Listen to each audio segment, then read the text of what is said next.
Welcome to my online class on financial management. We were covering the dividend theories. We have covered the relevance theories of dividend, in which we have covered Walter's model of dividend and Gordon's model of dividend.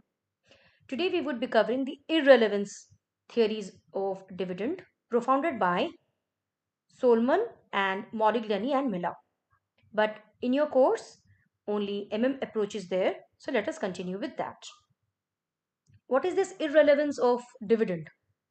Irrelevance of dividend is that means whether a company declares dividend or it doesn't declare dividend, the value of the shares in the market, the effect of the payment or non payment of dividend will not have an effect on the value of the shares in the market.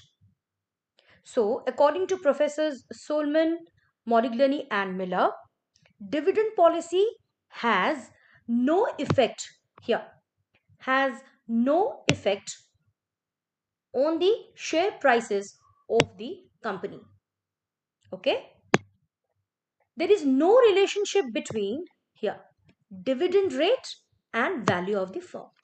That means even if you pay the dividend or you don't pay the dividend, there won't be any effect or impact on the value of the firm. Dividend decision is irrelevant. So we say dividend decision is irrelevant of the value of the firm. Modigliani and Miller contributed a major approach to prove this irrelevance dividend concept. So, what did they exactly say? They said that according to under a perfect market competition, the dividend policy of the company is irrelevant and it does not affect the value of the firm. That means the market is it is a there's a perfect competition, and let us again go for the assumptions. So, what he says, under conditions of perfect market, rational investors, absence of tax discrimination between dividend income and capital appreciation, given the firm's investment policy, its dividend policy may have no influence on the market price of shares. So, let us see what happens. Let us go for the assumptions then, because all the theories are based on assumptions, right? The first assumption is presence of perfect capital market. There is a perfect capital market, which means that the investors are free to buy and sell their securities, and investors behave rationally. They have all the informations about the market, they behave rationally. Okay, investors are rational. There are no taxes, there are no transactions or the fixed cost, no, nothing is there. Okay, the firm has a fixed investment policy and no risk, no uncertainty. Investors are able to forecast the future price, profits, and dividend with certainty. That means no risk and uncertainty means the investors are able to forecast the future prices and the profits and the dividend with certainty. So there is no risk at all. Apart from that, we can also, there are other assumptions also, like there are the investors can affect the market, no investors can affect the market price of the shares, and investors are well informed about the risk and return of all types of securities, and there are no transactions or flotation costs. Okay, so how are they going to prove the this relevance or irrelevance? They are not proving the relevance, they actually are proving the irrelevance of the dividend policy. How they are going to show?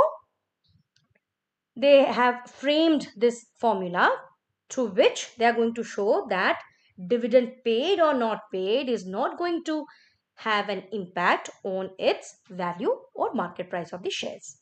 So what is the formula? The formula says P0, that means the price of the shares prevailing right now. Okay, current, that means the current market price of the share.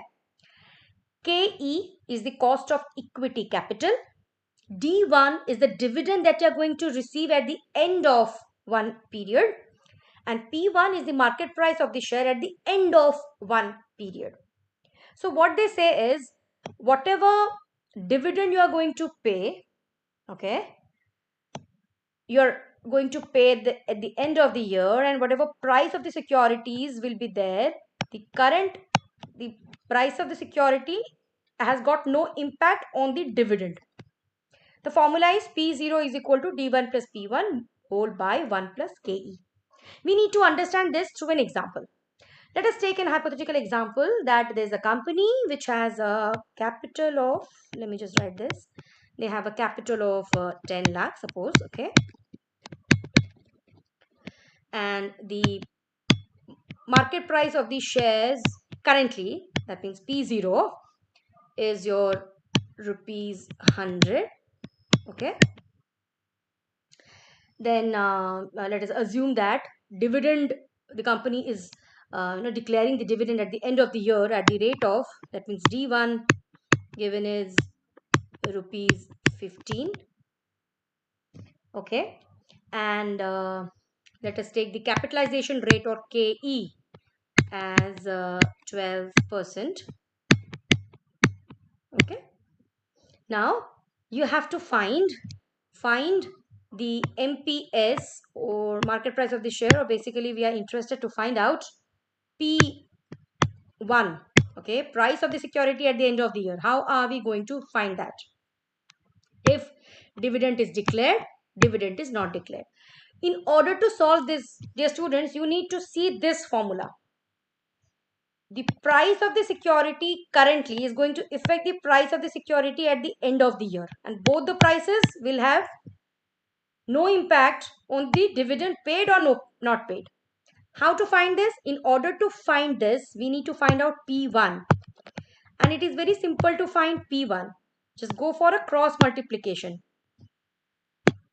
Just go for a cross multiplication so that you can get this, okay. Let me just rub this so that I can show you. All you need to do is you need to cross multiply. See this one like this. So we can say P1 plus D1 is equal to P0 whole 1 plus K. Okay. Then since we are getting P1, so P1 is equal to P0 1 plus K minus D1. This is how you are going to get the price of the security at the end of the year. Whether you pay the dividend or not, let us see whether the prices will have an impact or not. Okay. So by taking an hypothetical example, we are going to solve this. Now, since we have taken this, in my next video, I will be solving this small example. Watch out for my next video. Thank you.